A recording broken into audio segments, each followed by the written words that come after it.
and welcome to the VeryVera show. Thank you for inviting us into your home tonight. And I want to, for those of you that do not know Sabrina, this is Sabrina Henley. Yes.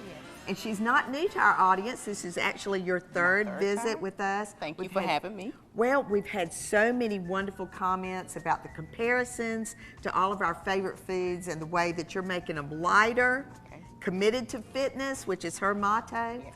So tonight we've got some special things that might come in pretty handy with the upcoming Easter holidays right around the corner. So what are we going to be preparing tonight? We're going to start out with deviled tomatoes. Oh, and later we're going to be working on a spring vegetable tart. All right. Okay. And you've challenged me too.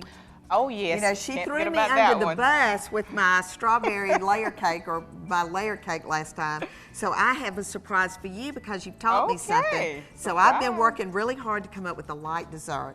So let's get started on these deviled tomatoes. Okay, so first we're going to start out with chickpeas. And you could use a food processor in order to do this, but we're going to do manual labor tonight. Okay. So I'm going to hammer away and mash these up real good. And as you can see, I would be scared to tell her otherwise. So you mash these up, and you want to leave a little bit of texture, so you have a little bit of a bite. It kind of puts you in the mind of deviled eggs. So while I'm doing that. Yeah, because, you know, she actually, you know, went into the fresh market and found these Roma tomatoes that almost look the same shape as an egg, which I thought was really cool. And I'm just going to take a sharp knife and go straight down the middle. And then one of your more pointed little teaspoons, if you'll just take the end of it and kind of go around, you can get all of this almost like you're getting the yolk out of an egg. And that just pops right out. So Vera, have you ever had hummus? I have, you know, I'm probably not as tuned into it as you are, though, Sabrina. So give me some more adjectives that'll make me love it. Okay, well, hummus is usually the staple is chickpeas or garbanzo beans. Okay, so this is a can of garbanzo beans or chickpeas. And chickpeas, a cup of these has about 12 grams of protein. They're pretty high in fiber, soluble fiber, which is good at reducing the LDL cholesterol. Okay. And again, it's a good source of protein, a good source of iron, and it's a good way to change things up from this typical deviled egg. So I just added some non-dairy mayo. Okay. And then this is? Cumin. Okay. Yep. Can you get that out? Yep. Okay. And here we have, you could use yellow mustard, or the recipe calls for yellow mustard, but I use spicy brown mustard just to give it a little bit of heat to it. Okay. And that's lemon juice. Lemon juice. Yes. Mix that up, and that's nutritional yeast. Okay, now tell me about that. Well, this gives it a nutty, also gives it a flavor, the yellowish flavor, kind of reminds you of an egg, the yolk of an egg, but then it gives it a little bit of a nutty flavor as well. God, that's looking great. That's good, huh? And then that's some curry, again, the yellow. Oh, all of it? All of it. So you mix that up, and then you can add your chives. Okay. Isn't this a wonderful color? I love it. And so you can choose, just like deviled eggs, you use relish. So this is optional if you want to add some sweet relish to it. I think we should add some sweet. Okay. Or, you know, I also love that Wickles hot relish. Oh, yeah? I buy that a good bit, too. Okay, and so what you want to do is just take a generous portion and put into the cavity of your egg or your tomato.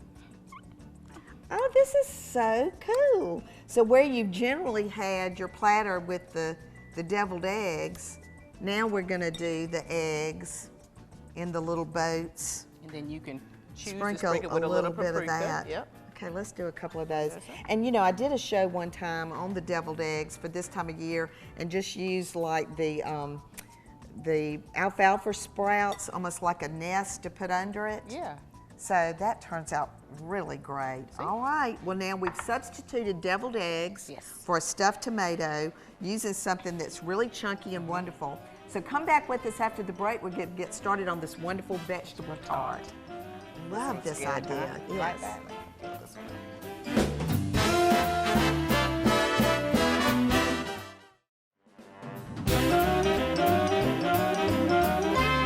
Welcome back, and Sabrina, I don't know about you, but I'm so glad to see some warmer weather. I don't know what to do, and it's just fun to, you know, to look at fresh vegetables and colorful things, and it just kind of gives us all that glow. So this whole idea of this vegetable tart kind of reminds you of something that's one of your favorite foods. Yes, Chicago, the Windy City. When I was in Chicago, I went to a pizza place called Giordano's, and there I ordered a deep dish vegetable pizza. It takes about 2 hours for it to get to your table. It's freshly made. Oh, wow. But it is awesome. So I can't get to Chicago right now, so I did the next best thing. So we're gonna start out by adding some red onions and saute those down. Okay, and that's just a little bit of olive oil in the pan. A little bit of olive oil in the pan, and we've already preheated the oven to 400 degrees. Okay. And you know, this is one of those things that the colors here are so gorgeous, but you know, we all know that pizza comes in lots of different sizes and shapes and ingredients on top. So, you know, certainly onions and the red onions probably are more preferable here than the Vidalia onion, the sweet onion. Absolutely. And you think about, you know, in the stores, you may buy personal pan pizza. Right. Well, it's in a box and it's frozen. So this is fresh. And it's a couple of different options you can do with this. You know, this is going to be a vegetable tart, but you can actually add whatever you want to it. So you can add some protein, some other meat sources, some ground beef or something like that, whatever your family desires. Well, and over here, you're making some substitutions with the sorts of crust you're going to use. Right, so we're going to be using a pastry puff. Okay, so this actually was in a box and was folded into thirds like this when I took it out of the box. And you do want to make sure that you let it thaw out because it's in the frozen food aisle. About 45 minutes to an hour. Okay, so now this is ready for me to start putting this dairy-free mozzarella. It's dairy-free mozzarella, and you can use any cheese of your choice. But the dairy is what is going to keep some of these calories down. Right. The fact that this is a non-dairy. All right, so, you know, I'm sure some of you are thinking, well, I could eat that whole piece all by myself. So this would be where you could do lots of different ones. You can maybe do a vegetable one and a meat one. Right. You think about a pizza, you know, typically you don't have spinach and asparagus, and you have the mushrooms and things like that, but, you know, fresh vegetables on a pizza is kind of not the status quo. Right. So this is a little different, but it's a great opportunity for parents to introduce vegetables into their children's diet. So because it's on a pizza and they all love it. They love pizza. And so we're going to have some red peppers that we're going to add here. Okay. We're going to add the asparagus. Get those I love those. And this time of year, they're so nice and thin and pretty. And then we're going to add the mushrooms. And so we want to just let the asparagus cook down just a little bit. Okay. And get a little tender. And so one of the things that I always try to do is look at different ways and different options to add vegetables to my diet. And so when you get creative like this and adding spinach and things like that, you know, the possibilities are endless. And so like we talked about, adding the ground beef, or if you want to add turkey, if you want to add pepperoni, whatever your kids like or whatever you like, and this is a good way to make that addition to your diet. So well, and two, I think, you know, as we go through these steps together, as you've been, you know, a regular guest with me on the show, and what you'll see at the end tonight, if you've not seen one of the shows that we've done with Sabrina, she's going to give you the caloric content of this as a serving compared to a regular pizza. And, you know, if you could be here with me right now and smell this, you know, the wonderful smell of the onions and the garlic, but, you know, to keep it a little bit crunchy and that sort of thing is also really good. Just changing some of the ingredients to make it a little bit friendlier. So I think what we'll do is we'll continue working on that while you add the spinach in, and all this is going to cook down. And while we're away during the break, we'll get it all ready to go into that 400-degree oven. And then when we come back, we're going to switch from pizza or a tart to dessert. And I'm going to see if Sabrina has taught me anything. So come back with us in just a few minutes and we'll get started.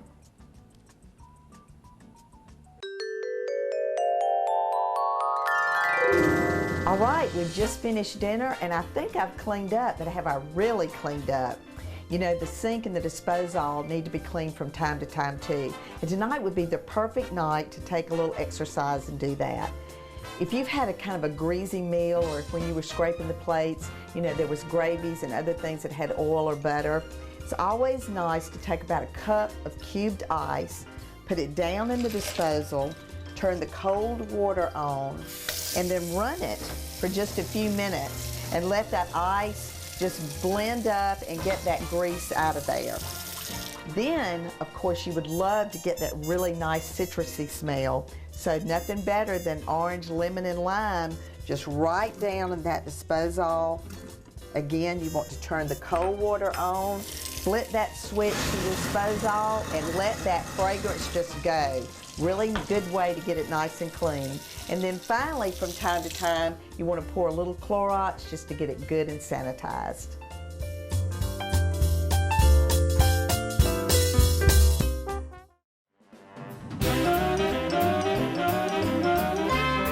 Welcome back, and you know, we were quite busy during the break. You know, you're supposed to be taking a break during the break, but what were you finishing up for us? Well, I finished sauteing the vegetables for the vegetable tart, okay, and we filled the pastry puff and we put it in the oven for 15 minutes. And one of the things, the tidbits that I want to tell the viewers is that I lined the parchment paper with all-purpose flour, and that kind of helps the pastry puff kind of removes when we plate it. So that's a little tidbit you might want to use. Yeah, absolutely, and that parchment paper comes in really handy too. It absolutely does. All right, well then I got started on this angel food cake, and you know, we all get really lazy with those mixes, but it's not that hard to do an angel food cake from scratch. We actually did not do this cake in our VeryVera line, Sabrina, because if it got on an airplane to travel, it would have been a pancake by the time the person got it. So even though it's actually one of my childhood favorites, we didn't make it in the VeryVera line, but I'm happy that you made me go to my recipe box and get a recipe out for angel food cake. So what we did, what I did during the break with that was I wanted to show you separating an egg, the yolk from the white. So I've done this for quite a long time. They do make utensils that you can use to actually do this if you're uncomfortable with it. But if you'll put a single size bowl in front of you when you're cracking that egg, to just crack right in the center, the egg shell will come apart. You can kind of tilt back and forth between so that the yolk stays on one side and all the egg white will fall. And when you're making this cake, just like any cake with that was a VeryVera cake, you always want to make sure your ingredients are at room temperature. So I got 12 egg whites added to the bowl, and then I turned it on pretty high speed and let it get a little frothy. Then I added half a teaspoon of salt, just regular table salt, and a teaspoon and a half of cream of tartar, which is actually a stiffening agent for the egg whites. All right, as that was going, then I mixed together my sugar and my cake flour so that I could have that ready to go. I added my granulated sugar. Once the stiff peak started forming in those egg whites, I gradually, very gradually started adding that sugar in because you don't want to lose the umph of the egg whites. And once that got really stiff, then I turned the mixer down, added my almond extract and my vanilla extract. Then I took it away from the mixer. That's when the whole folding process comes in. The dry ingredients just got incorporated little by little into that bowl, and we got that going.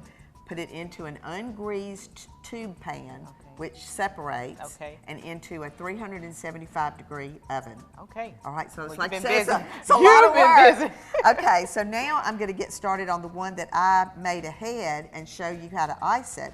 But then I've got you set up down here, Sabrina, where I want you to slice up some of those gorgeous strawberries.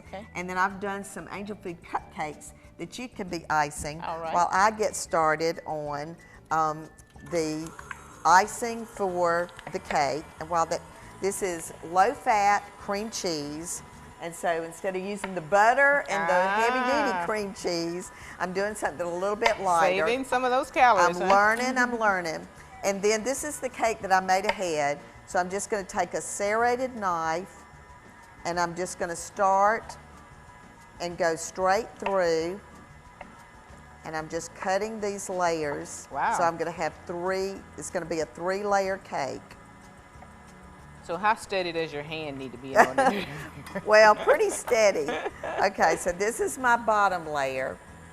And then it had to have a little bit of pizzazz. Okay. So while this is going, I'm going to add in my vanilla extract.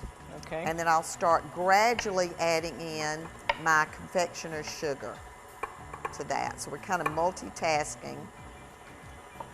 And then these are sugar-free strawberry preserves. Oh, okay. And believe it or not, they're really good. So you can, you know, a lot of times you can find in lots of different flavors the preserves that are sugar-free. Were you able to get those at Fresh Market? Since I was trying to make something strawberry, I went with the strawberry. Okay. Okay. So now I've got a layer there. And then I'm just going to cut the last one.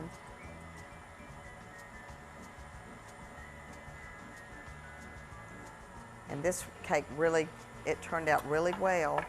So I'm going to top that on there. I know it. Okay, so I'm going to be busy during the break again. I'm going to get the icing finished. We'll finish filling, and Sabrina is going to be busy getting those cupcakes to ice. And when we come back from the break, we're going to put it all together, and you'll see what this pretty spring summer party is going to look like.